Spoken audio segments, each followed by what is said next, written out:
عید قربان قریب تھی۔ ہر طرف جانوروں کی رونق، بچوں کی خوشی اور بازاروں کی چمک دکھائی دے رہی تھی۔ کراچی کے ایک محلے میں 10 سالہ حسنین اپنے بکرے راجو کے ساتھ بہت خوش تھا۔ راجو سفید، خوبصورت اور حسنین کا سب سے اچھا دوست بن چکا تھا۔ جب امی نے کہا حسنین دل سے قربانی دینا سیکھو تو حسنین نے ہنستے ہوئے کہا امی میں راجو کو کیسے قربان کروں؟ وہ تو میرا دوست ہے۔ ایک دن امام صاحب نے بچوں کو سمجھایا قربانی صرف جانور کی نہیں بلکہ اپنے دل کی محبوب چیز اللہ کے لیے چھوڑنے کا نام ہے۔ اس رات حسنین آسمان کے نیچے کھڑا تھا۔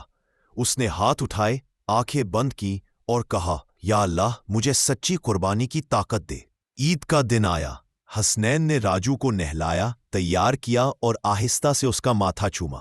اس کی آنکھوں میں آنسو تھے مگر دل میں سکون۔ امام صاحب نے حسنین سے کہا بیٹا آج تم نے صرف راجو کو نہیں بلکہ اپنے دل کے رشتے کو اللہ کے لیے قربان کیا۔ یہی ہے اصل قربانی۔ بچوں، قربانی صرف جانور کاٹنے کا عمل نہیں، یہ اپنے اندر کی محبت، ضد اور چاہت کو اللہ کی رضا کے لیے چھوڑ